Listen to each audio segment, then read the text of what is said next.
পাথরখালি শেষ করার পরে আমি পেয়ে যাব আজকে আমার নতুন গাড়ি। এই হচ্ছে সেই নতুন গাড়ি যেটা আমি চালাবো।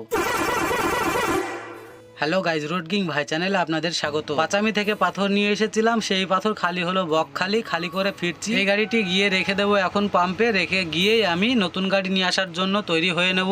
এই গাড়িটি পাম্পে রেখে আমরা যাব বাসে চেপে। কয়েক ঘন্টার মধ্যে আমরা চলে আসি গাড়ির কাছে। আমাদের এই ফাট্টা বক্সটি তৈরি ছিল না, এই মাত্রে তৈরি করে নিলাম, কারণ মিস্ত্রি এটি বানাতে ভুলে গেছিলেন। আমরা গাড়ির কাছে আসা মাত্রই সবে বানিয়ে নিলাম, এখনো পর্যন্ত রং শুকোয়নি। আসলে এর উপরে আর এক কোট রং মারতে হবে, তবে ফিনিশিংটা আসবে। তবে যাই হোক, ফাট্টা বক্সটি তৈরি করা কমপ্লিট হয়ে গেলে আমরা গাড়ি নিয়ে চলে আসি পাম্পে। আর পাম্পে এসে দেখি এই ভাইটির সঙ্গে দেখা। আমি নতুন গাড়িটি পাম্পে নিয়ে এসে লাগাচ্ছিলাম, আর এই ভাইটি আমাকে চিনতে পারায় এই ভাইটি আমার কাছে এসে বলে, ভাই আমাকে একটি ভিডিও বানিয়ে দাও। তারপরে এই ভাইটি যে গাড়িটি চালায় সেই গাড়ির সঙ্গে করে নিয়ে একটি ভিডিও বানিয়ে দেওয়া হয়। ভাইয়ের সঙ্গে কিছুক্ষণ সময় কাটিয়ে চলে আসি আবারও আমার গাড়ির কাছে। এতক্ষণ পর্যন্ত গাড়িটি আমি ভালোভাবে দেখাইনি, চেষ্টা করব একটু ভালো করে দেখানোর। এই যে আমাদের সেই গাড়ি। বন্ধুরা, আপনারা আশীর্বাদ ও দোয়া করবেন যেন আমি গাড়িটি ভালো চালাতে পারি। পাশেই লাগানো আছে এই গাড়ি, যে গাড়িটি প্রায় 1 মাস ধরে আমি চালিয়ে আসছি। ওই গাড়ির ডিউটি এখন থেকে শেষ, আর এই নতুন গাড়ির ডিউটি আজকে থেকে শুরু। বন্ধুরা, আপনারা কমেন্টে জানাবেন মাশাআল্লাহ গাড়িটি কেমন লাগছে। আমার তো